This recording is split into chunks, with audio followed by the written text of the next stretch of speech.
Hello everyone. Today in this video, we are going to talk about the most smart steps that you are going to take for buying life insurance. So, first of all, life insurance it can form a vital part of your family's financial stability and well-being. But if you're like most people, you may find the thought of shopping for the right type of coverage a little daunting. Fortunately, the 8 steps that we are going to talk about will guide you along the way. The first step is you need to determine whether you actually need life insurance. Most people do, but not everyone. If no one depends on you financially, if you have no debt and would leave an estate with enough cash to pay its own taxes and expenses, you probably don't need life insurance. If you do not meet these criteria, you probably will need individual life insurance. Then second one is you need to calculate how much life insurance you need. There are two important questions to ask. What financial resources will be available to survivors after your death? For simplicity, consider three categories of resources. First one is the social security and other retirement related survivor benefits. Second one is the group life insurance, and third one is the other assets and resources. It is also important to know when these resources will become available. For example, Social Security survivor benefits are payable immediately to a surviving spouse with dependent children, but only after 60 if there are no children.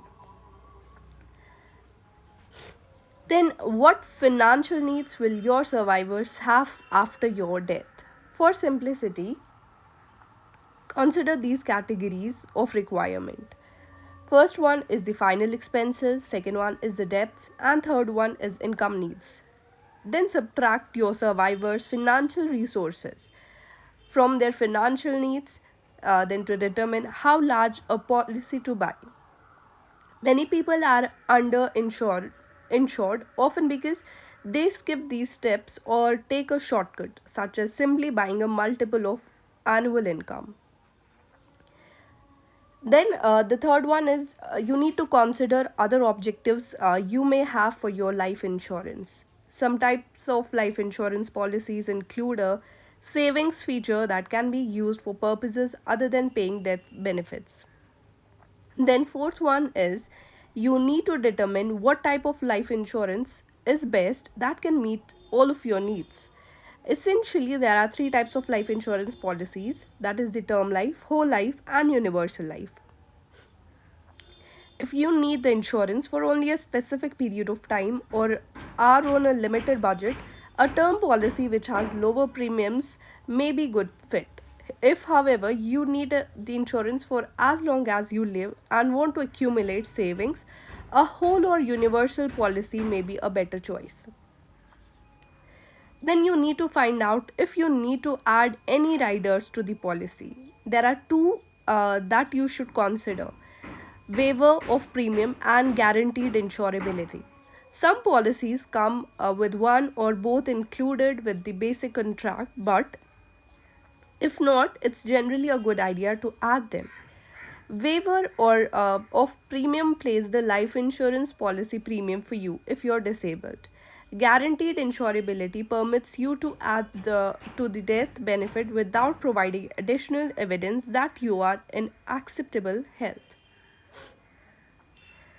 Then the sixth one is shop around. There are many ways to save money when buying life insurance, but they don't always entail, paying a lower premium immediately.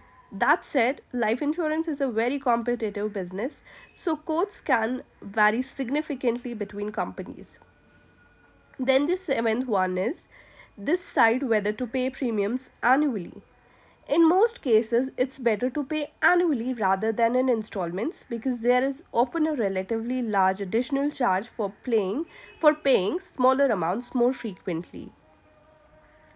Then the eighth one and the last one is you need to tell your beneficiaries about your life insurance policy. Once the policy is issued, inform your beneficiary beneficiaries, the company that issued it, where to find the paper, copy of the policy, and any specifics about what you want them to do with the death benefit. While it's rare for people to be unaware that they are the beneficiary of a life insurance policy, it does not happen. Sorry, it does happen of a life insurance policy. It does happen, and you want to make sure that the benefit will not go unclaimed. And you need to store your documents so that they can be easily accessed by your beneficiaries. Hope this video was beneficial for you. That's all for today. Thank you so much.